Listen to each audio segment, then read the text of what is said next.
Hi guys, today I want to talk about squats, back squats particularly. That's a loaded bar on your back, squatting down. Okay, unfortunately it has a really bad reputation. It's got, people can correlate it with knee injuries and back pain and all of these things, right? But when you do these correctly, they don't cause any of these problems. If anything, they are one of the most beneficial exercises you can do.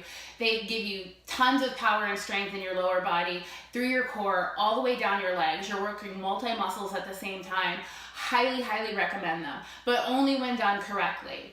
I'm going to demonstrate a few ways that I see people do them incorrectly, and then I'm going to show you how you can do them the most efficient and correct way possible without getting injured.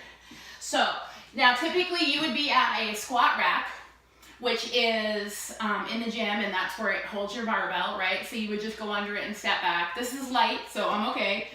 But I want you to make sure you see my feet here. So here's my feet. I'm gonna go, this is number one, what I see wrong. Knees start to drive forward, heels come up, they come down, and then they push up. Okay, through that is literally, all that's doing is driving my kneecaps out. That will kill me. That will end up to patella injury and knee pain and chronic, a bunch of other things, okay? The other thing I see people doing wrong, one thing that everybody says, drive through the heels, right? So people know that, but then they don't kind of understand the rest of it. There's more than just driving through the heels. You have to also consider your upper body as well. So a person who is actually hinging their hip and sitting back instead of going forward on their knees, right?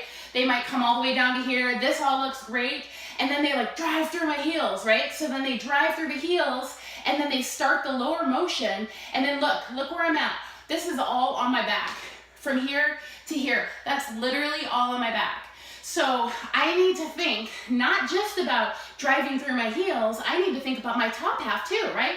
This has to stay stable so that I'm not loading my back. So let me show you how to do that correctly. First thing you're gonna do, you're gonna look at your feet.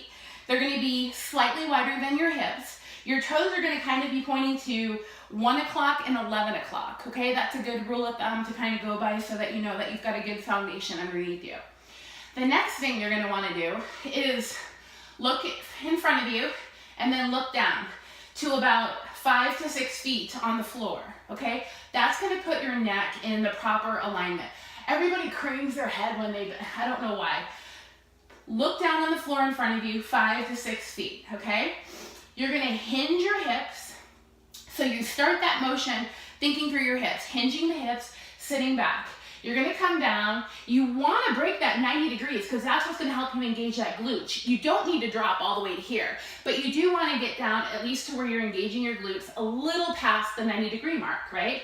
Now, instead of saying push through your heel, which you are gonna do, you're going to think about your shoulders too. So everything comes up together, right? So here's down and up. Thinking about controlling my upper half as well. Let me show you again, not thinking about my upper half, right? All I think is push through your heels. Psh. Look what it does. Psh. It sends it immediately onto my back, right? Thinking about upper half and lower half, straight up, no pain in the back at all, okay? So I know, sometimes it takes people saying it 1,000 different ways to kind of make it register and sink in, but that's my way of telling you how to do it correctly. I hope that works for you. If you haven't been doing squats because you're afraid of these things, try watching this video and then try with light weights, try doing it correctly and see that there's no pressure in your knees and no pressure on your back. And then if you can incorporate this into your regular strength training, I guarantee results. Happy training.